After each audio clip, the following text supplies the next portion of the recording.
আসসালামু আলাইকুম। আশা করি ভালো আছেন। কিট নিয়ে এর আগেও অনেক আলোচনা হয়েছে। সেখানে সবথেকে বেশি যে প্রশ্ন করা হয়েছে তা হলো একবারের বেশি কিট খাওয়া যায় কিনা, বা সর্বোচ্চ কতবার গর্ভপাত করার ওষুধ কিট সেবন করা যায়, অথবা ঘন ঘন কিট সেবনে কী ধরনের সমস্যা বা ক্ষতির ঝুঁকি রয়েছে ইত্যাদি বিষয়সমূহে বিস্তারিত তথ্য থাকবে আজকের ভিডিওতে।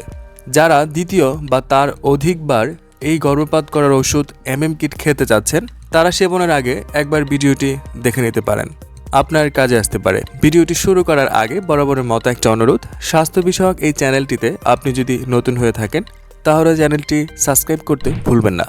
বাজারে গর্ভপাত করার অনেক ওষুধ আছে। বিভিন্ন কোম্পানি বিভিন্ন নামে গর্ভপাত করার ওষুধ বাজারজাত করে থাকে, যেমন একমি কোম্পানি কিট, রেনেটা লিমিটেডের কিট, ইনসেপ্টা ফার্মার সাইটোমিস কিট, বেনহামের মিমিকিট, শরীফ ফার্মার এমটিপি কিট, জিসকা ফার্মাসিউটিক্যালের কিট ইত্যাদি ইত্যাদি। সবগুলো ওষুধের খাবার ধরন এবং কার্যকারিতা প্রায় একই। প্রতিটি প্যাকেটে আছে মিভিপ্রিস্টন 200 মিলিগ্রামের একটা বড় ট্যাবলেট এবং মিসোপ্রোস্টল 200 মাইক্রোগ্রামের 4টি ছোট ট্যাবলেট। এর মধ্যে সবথেকে বেশি বিক্রি হয় বা বলতে পারেন জনপ্রিয়তা সবথেকে বেশি কিটের। গর্ভপাত ব্যাপারটা কেউ সুখে করে না। প্রত্যেকটা নারী চায় তার আগত গর্ভের সন্তানকে রাখতে, জন্ম দিতে, বড় করতে, কিন্তু নানান কারণে সেটা অনেকের বেলায় সম্ভব হয়ে ওঠে না। বলা যেতে পারে সময়, অবস্থান, পারিবারিক, ব্যক্তিগত নানান কারণে তা হয়ে ওঠে না। আপনি শুনলে অবাক হতে পারেন, সারা বিশ্বে 1000 জন গর্ভবতী নারীর মধ্যে 34 জনই অ্যাবর্শন করে থাকেন কোনো না কোনো কারণে, যাদের বয়স 15 থেকে 49-এর ভিতরে। জন্ম নিয়ন্ত্রণ পদ্ধতি ছাড়া মিলনের ফলে অথবা কোনো পদ্ধতিতে ভুল করে ফেললে অনাকাঙ্ক্ষিত গর্ভধারণ হয়ে যায়।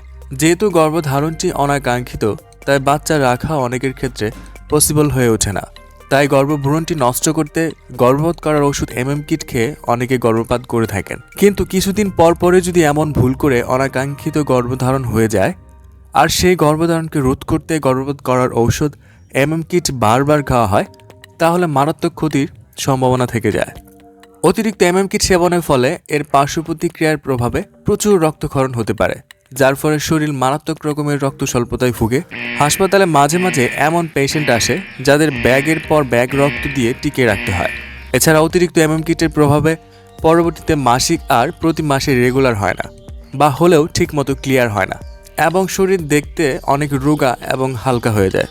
এছাড়া কয়েকবার এই ধরনের গর্ভপাত করার ওষুধসমূহ সেবন করার ফলে ভবিষ্যতে বাচ্চা জন্মদান ক্ষমতা কমে যাওয়ায় বাচ্চা জন্মদানে ব্যর্থ হতে পারে।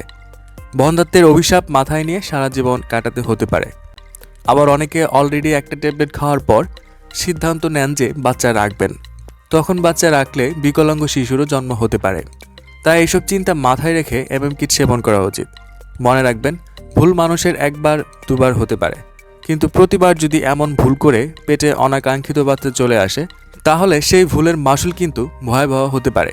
ভুলে যাবেন না, একবার বিপদে পড়ে গেলে সেখান থেকে উত্তরণ হওয়া বেশ কঠিন। তাই একাধিকবার কিটের ধারস্থ হবার আগে 10 বার চিন্তা করুন। চিন্তা করে সিদ্ধান্ত নিন, লাভ ক্ষতির হিসাব করুন। লাভের ভাগ বেশি হলেই কেবল কিট সেবন করুন। আর হ্যাঁ, কিট কিন্তু নিজে নিজে ডাক্তারি করে খাবার ওষুধ নয়। এই ধরনের শক্তিশালী ওষুধ ডাক্তারের পরামর্শ ছাড়া কখনোই সেবন করবেন না। যদি কোনো কারণে কিট খাওয়ার পর অতিরিক্ত পেট ব্যথা, অতিরিক্ত রক্তপাত, বমি হয়, সাথে সাথে আপনার ডক্টরকে বিষয়টি অবহিত করুন। আপনার যদি এই ওষুধ খাওয়ার পর রক্তপাত একেবারে নাও হয় তাহলেও কিন্তু সমস্যা।